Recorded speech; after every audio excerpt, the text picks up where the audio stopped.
তৃণমূলের বা কাউন্টিং এজেন্টের। সুচেতা, একেবারে দেখো, এই স্ট্রং রুম নিয়ে এই মুহূর্তে কিন্তু রাজনৈতিক চর্চা একেবারে চরমে। মমতা বন্দ্যোপাধ্যায় যে মুহূর্ত থেকে ভীষণভাবে অ্যাক্টিভ হয়েছেন, সেই মুহূর্ত থেকে বিরোধী দলের তরফ থেকে কিন্তু নানা রকম বার্তা আসছে। সেখানে বলা হচ্ছে মমতা বন্দ্যোপাধ্যায় ভয় পেয়েছেন, যে কারণের জন্য এরকম কাজ কারবার করছেন।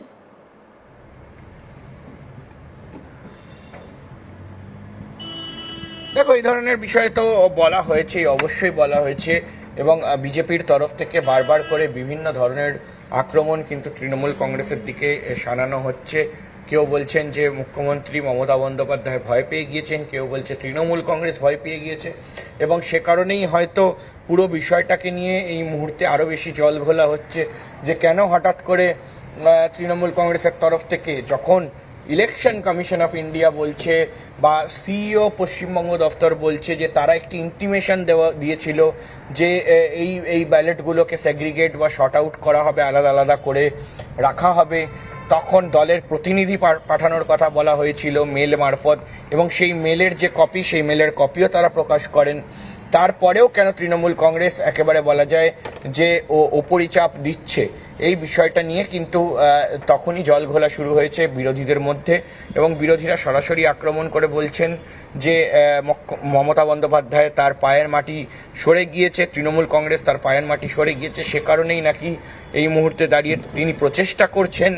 যে কোথাও গিয়ে যাতে কোনো রকম অজুহাতের সৃষ্টি করা যায়। এই বিষয়গুলো নিয়ে কিন্তু অতীব চর্চা এই মুহূর্তে রাজনৈতিক মহলে হচ্ছে, সুচেতা, এবং তার পাশাপাশি কিন্তু একেবারে বলাই যায় যে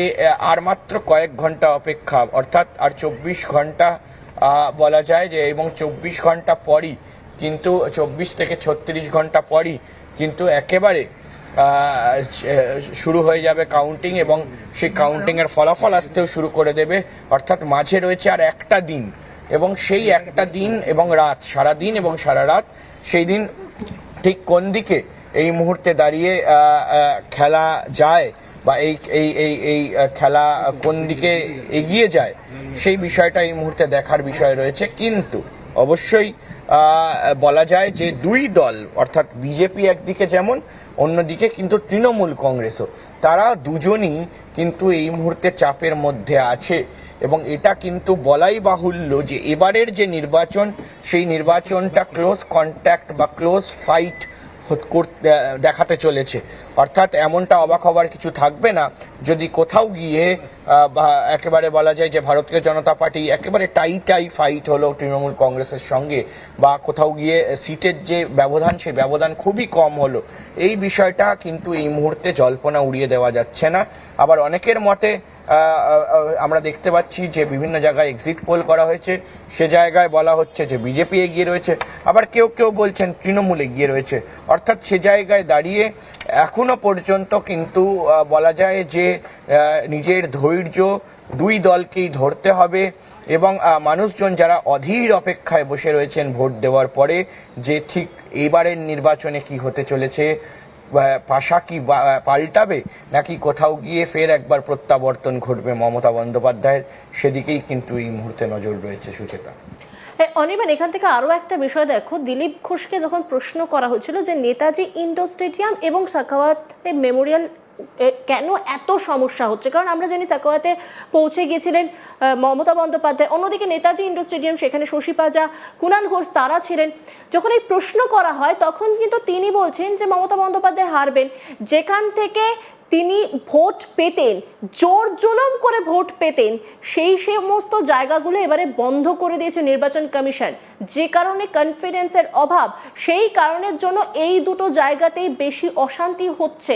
এই কথা দিলীপ ঘোষ বলছেন। এবং তার পরবর্তী সময় দাঁড়িয়ে আমরা দেখতে পাচ্ছি দিলীপ ঘোষ আরও মন্তব্য করেছেন যে তার কথা দলের লোকজনই বিশ্বাস করছে না, কনফিডেন্সের অভাব রয়েছে। তারপরে দাঁড়িয়ে এই বৈঠক যথেষ্ট তাৎপর্যপূর্ণ।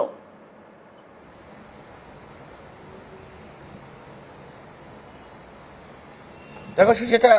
তুমি তোমার প্রশ্নটা আমি শুনতে পেয়েছি, কিন্তু ঠিক বৈঠকের কোন জায়গাটা বললে যদি আরো একবার বলো আমার জন্য, টেকনিক্যাল কিছু গ্লিচের জন্য আমি সেই জায়গাটা কিছুটা আমার কানে আসেনি। দিলীপ ঘোষ যেখানে দাঁড়িয়ে কালকেই গুরুতর, তিনি যখন মর্নিং ওয়াকে বেরোন, আমরা জানি যে তিনি প্রতিদিনই মর্নিং ওয়াকে যান এবং সাংবাদিকদের সঙ্গে তিনি কথা বলেন, সেই সময় তাকে যখন বেশ কিছু প্রশ্ন করা হয় সাংবাদিকদের তরফ থেকে, তখন তিনি বলেছিলেন যে এবারে মমতা বন্দ্যোপাধ্যায় তার কথা বিশ্বাস করছেন না,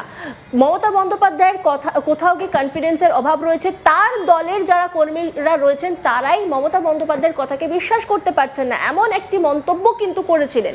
এবং তারপরে কালকে যদিও ঠিক হয়ে গিয়েছিল যে আজকের বৈঠকের কথা, এবং আজকে সেই অনুসারেই কিন্তু বৈঠক হলো এবং সেখানে যা যা বোঝাবার তাই বোঝালেন এবং কিভাবে গোটা পরিস্থিতি সামাল দিতে হবে তার একটা বলা যায় যে নীল নকশা তৈরি করে দিলেন, ব্লুপ্রিন্ট তৈরি করে দিলেন। সেইখানে দাঁড়িয়ে একদিকে অভিযোগ, একদিকে দলীয় কর্মীদের নিয়ে এই বৈঠক যথেষ্ট তাৎপর্যপূর্ণ।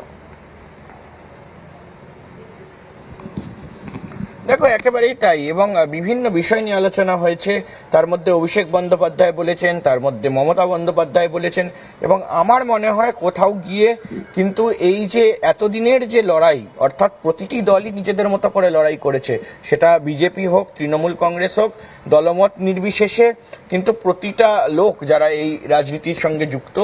এবং এবারের নির্বাচনে অংশগ্রহণ করেছেন তারা কিন্তু সবাই এই লড়াইতে অংশগ্রহণ করেছেন, এবং এই লড়াই থেকে যাতে কোনোভাবে শেষ মুহূর্তে একেবারে একটুখানির জন্য কোনো রকম কোনো সমস্যা হোক, এই বিষয়টা কিন্তু কোনো নেতাই চাইবেন না বা কোনো দলই সেটা চাইবে না। অর্থাৎ সে জায়গায় দাঁড়িয়ে কিন্তু এই মুহূর্তে সেই বিষয়টাই আমরা দেখলাম যে পার্টির যারা কর্মী তাদেরকে আরো বেশি করে উদ্বুদ্ধ করার জন্য তারা যাতে আরো বেশি করে একেবারে বলা যায় যে উন্মাদনার সঙ্গে কাজ করেন, এবং আর এই দুটো দিন রয়েছে, এই দুটো দিন যাতে কোনোভাবে তারা ফাঁকি না মারেন, কোনোভাবে যাতে তারা কোনো রকম একেবারে ফাঁক ফোকর না রাখেন, এই বিষয়টাকে কিন্তু এই মুহূর্তে বলা হয়েছে। এবং দেখো এই মুহূর্তে দাঁড়িয়ে আরো কিছু বিষয় আমার একেবারে উঠে আসছে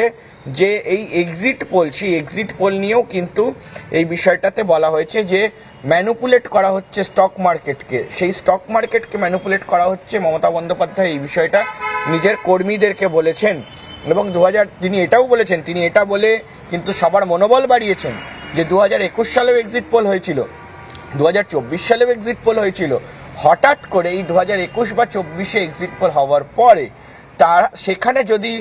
পুরো সংখ্যাটা বদলে যেতে পারে তাহলে 2026-এ কেন নয়, এই কথাটা বলে মুখ্যমন্ত্রী মমতা বন্দ্যোপাধ্যায় তার কর্মীদের মনোবল বাড়িয়েছে, এমনটাই সূত্র মারফত খবর। এবং তার পাশাপাশি বলে রাখি যে 2021-এর তুলনায় 2026 অর্থাৎ 5 বছর পর তৃণমূল দাবি করছে, তার কর্মীদের কাছে দাবি করছে যে তারা 2021-এর তুলনায় 26-এ আরো বেশি সিট নিয়ে ক্ষমতায় আসবে।